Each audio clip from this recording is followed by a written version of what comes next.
I didn't plan on starting a war with my neighbors, but the morning I found 12 black trash bags sitting 15 feet inside my property line, I realized something pretty simple. Some people don't respect boundaries unless you make them. And yeah, I made mine real clear. I own just under 5 acres out in Bastrop County, about 40 minutes outside Austin if traffic behaves, which it usually doesn't. But out there, things slow down in a way that makes you forget the city even exists. I bought the land back in 2016 after my divorce. Needed somewhere quiet where I could rebuild without people constantly asking questions or offering advice I didn't ask for. It wasn't anything fancy, just flat land, a modest house, a chicken coop I built myself with YouTube tutorials and a lot of trial and error, but it was mine, and for the first time in a long time, that actually meant something. For years, my only real neighbors were the Calderons, an older couple who kept to themselves, waved from a distance, sometimes brought over extra tomatoes from their garden. We had an understanding, the kind that doesn't need explaining. Then they sold the place. I remember the first time I saw the new owners. It was early spring, still a little chilly in the mornings, and I was out fixing a section of fence the wind had knocked loose. I noticed a white SUV parked near the property line, 2 people standing there, both holding their phones up like they were documenting something. The guy was tall, clean-cut, wearing one of those slim-fit jackets you don't usually see out in the country, and the woman had oversized sunglasses and this look on her face like she was trying to figure out where she'd just landed. I gave them a wave, friendly, simple, the kind of gesture that says, "Hey, welcome, we're neighbors now." They looked at me, paused, and then went right back to whatever they were doing. No wave back, no smile, just nothing. That should have told me everything, but I'm not the kind of person who jumps to conclusions. People are awkward, especially when they move somewhere new. I figured they'd come around. A couple weeks later, I learned they wouldn't. It was a Saturday morning, clear sky, good light, the kind of day where you actually look forward to getting work done. I grabbed my coffee, stepped out toward the back field, and that's when I saw them, lined up like they belonged there. 12 black garbage bags, big contractor ones, not the thin kitchen kind, sitting well past the property line on my side. I just stood there for a second, trying to process it. Maybe it was temporary. Maybe they were planning to move them. But then I got closer, and the smell hit me. Not just household trash, something worse. I nudged one of the bags with my boot, and it split just enough to show what was inside: food waste, plastic containers, broken pieces of what looked like a microwave, and something that might have been part of a chair. That's when it clicked. This wasn't an accident. I walked over to their place right then. Didn't even finish my coffee. Their house was newly renovated, modern farmhouse style, clean lines, fresh paint, the kind of place that looks good in real estate photos but doesn't quite belong out there. I knocked on the door and waited. The guy opened it. Same one from before. Up close, he looked younger than I thought, late 20s maybe. Calm, almost detached. I said, "Hey, those trash bags out back? They're on my property."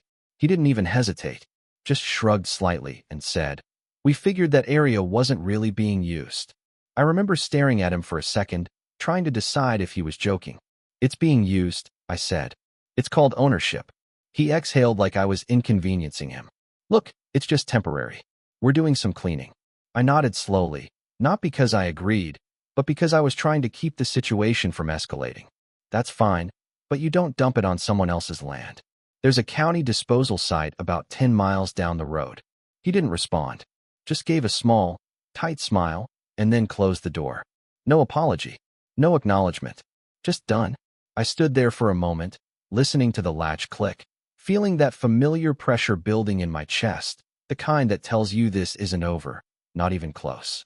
But I still gave them the benefit of the doubt. I went back, loaded every single bag into the bed of my truck, tied them down, and drove to the county dump myself. Paid $80 out of pocket, waited in line behind contractors and landscapers, dumped everything properly, and kept the receipt. When I got home, I sat at my kitchen table and wrote up a simple invoice. Disposal fee, mileage, time. Nothing inflated, nothing petty. Just fair. I sent it certified mail so I'd know they got it. And then I waited. A week passed. Nothing. 2 weeks, still nothing.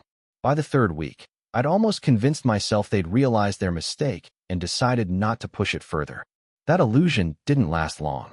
Because the next time I came back from being away, they didn't just leave trash. They escalated. And that's when I realized this wasn't about convenience. This was about disrespect. I got back that Sunday evening just before sunset, the sky doing that slow Texas fade from orange to purple, and for a second everything felt normal, quiet, still, the kind of calm you expect after being away for a couple days. I remember thinking maybe I'd overreacted before. Maybe they'd taken the hint, and we could all just move on like adults. Then I turned toward the back field and saw it. There was a couch. Not just any couch, a full-size sectional, the kind that belongs in a living room big enough to echo. It was torn, stained, one cushion half missing, sitting a good 20 feet inside my property like it had been dropped there on purpose. Next to it were paint cans, some still sealed, others crusted over, stacks of broken tile, drywall chunks, splintered wood. It looked like someone had taken an entire home renovation and just dumped the leftovers wherever they felt like it. I didn't even feel angry right away. It was something colder than that, like a switch flipped in my head and everything went quiet. I walked the perimeter slowly, taking it all in, noticing the tire tracks cutting through the grass I'd spent years maintaining. That part hit harder than I expected.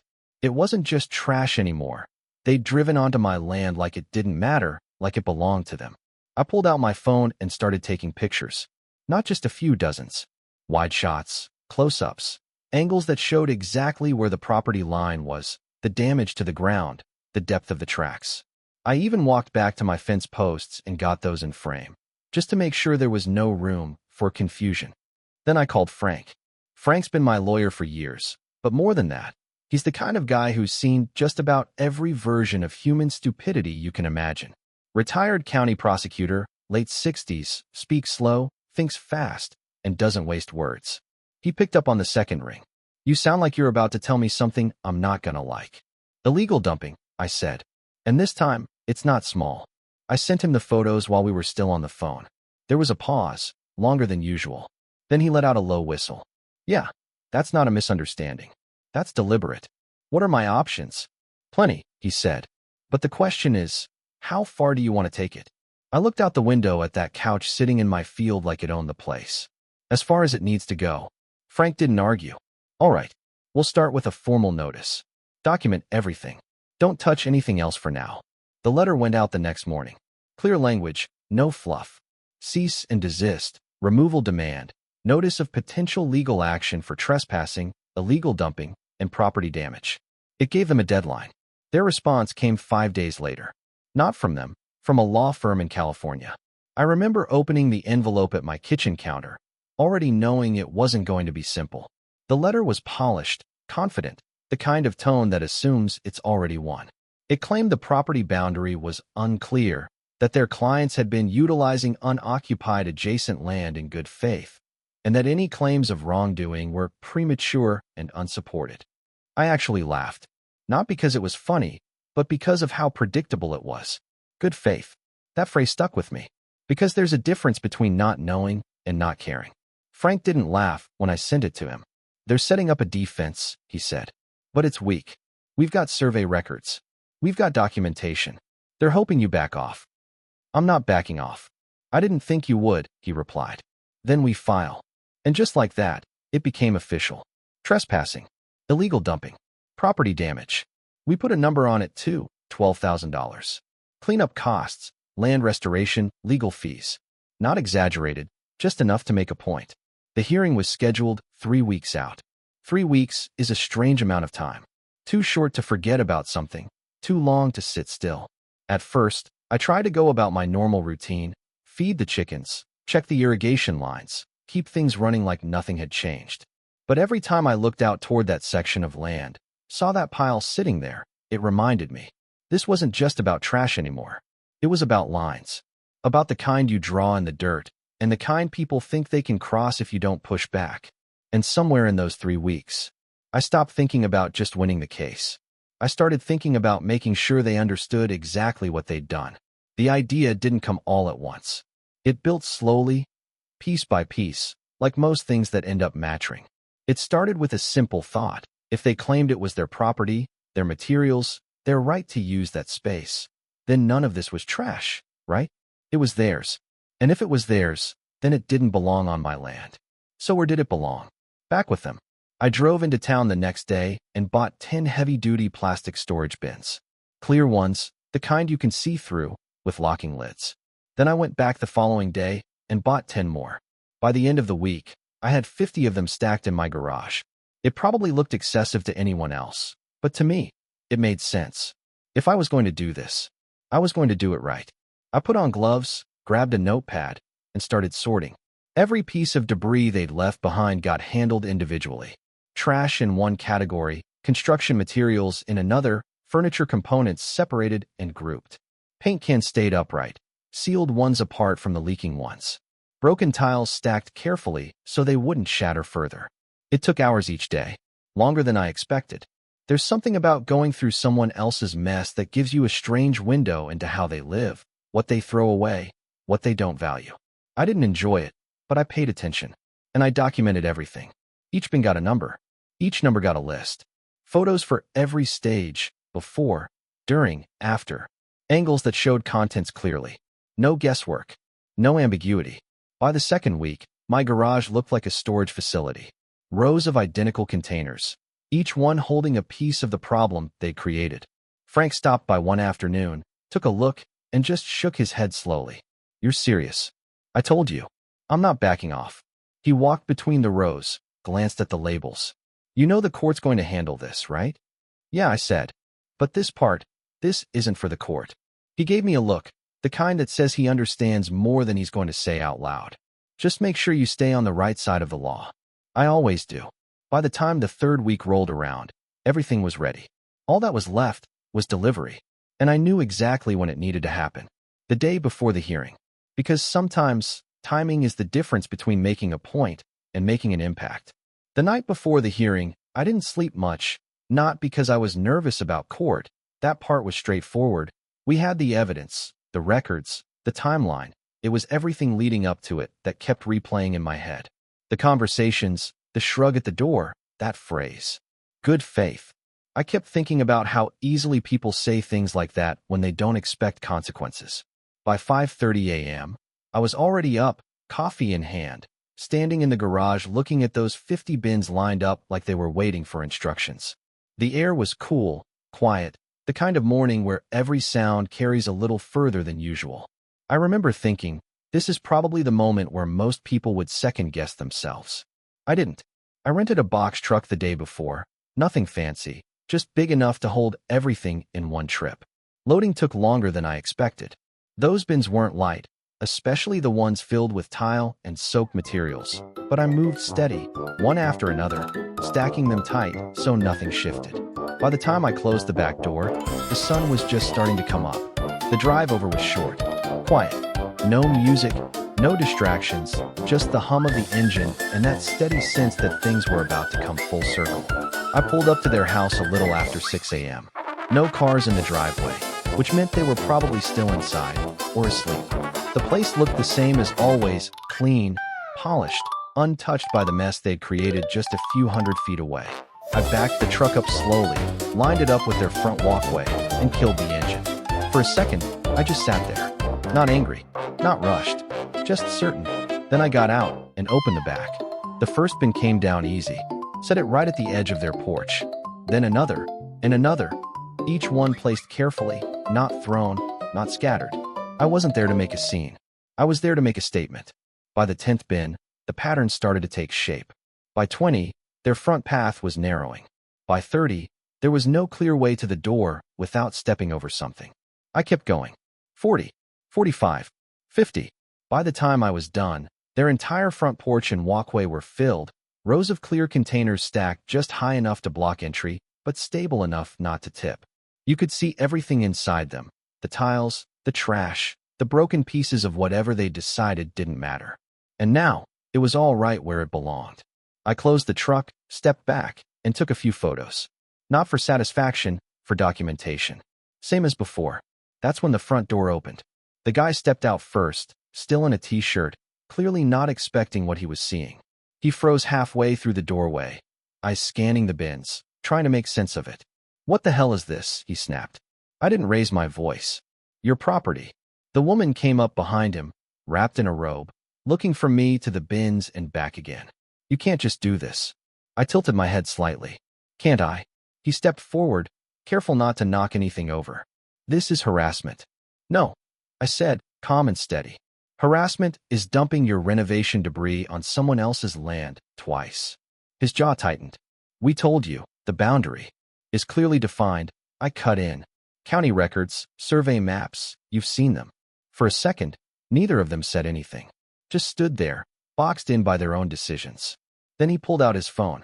I'm calling the police. Go ahead. I leaned against the side of the truck while he made the call, watching the situation settle into place. There wasn't any chaos, no shouting, no escalation. Just tension, thick and quiet. The officer showed up about 15 minutes later. Older guy, calm demeanor, the kind who's dealt with enough nonsense to recognize it quickly. He stepped out, took one look at the setup, then at me, then at them. All right, he said. Someone want to explain what's going on? They spoke first. Of course they did. Words like blocked access, intimidation, unlawful dumping, thrown around like they might stick if said enough times. The officer listened, nodded, then turned to me. I handed him the folder I'd brought. Photos, timestamps, copies of the certified letters, Frank's notice, everything. He flipped through it slowly, taking his time. Then he looked at the bins, walked over to one, popped the lid, glanced inside, then closed it again. Finally, he turned back to them. This all yours? He asked. Neither of them answered right away. That's what I thought, he said. And according to this, you left it on his property first. The guy tried to interrupt, but the officer raised a hand. Here's how this works. If it's your property, and he's returning it, that's not illegal. Might not be convenient, but it's not illegal. Silence. The kind that hits a little harder when there's nothing left to argue. The officer gave me a small nod, handed back the folder, and left it at that. No tickets. No warnings. Just reality. The next morning, we were in court. Small courtroom, nothing dramatic. But there's a certain weight to those rooms, like everything said inside them matters a little more. Judge Alvarez presided, sharp, focused, the kind of person who doesn't tolerate wasted time. Frank handled most of the speaking. Laid everything out clean, chronological, the initial incident, the invoice, the second dump, the damage, the documentation. No theatrics, just facts. Their attorney tried to push the same angle. Unclear boundary, misunderstanding, shared usage. But it didn't land the same way in that room. Because evidence doesn't care about narratives. At one point, Judge Alvarez pulled up the county survey map on her screen, zoomed in slowly, tracing the line with her cursor like she wanted to make sure everyone in that room could see it clearly.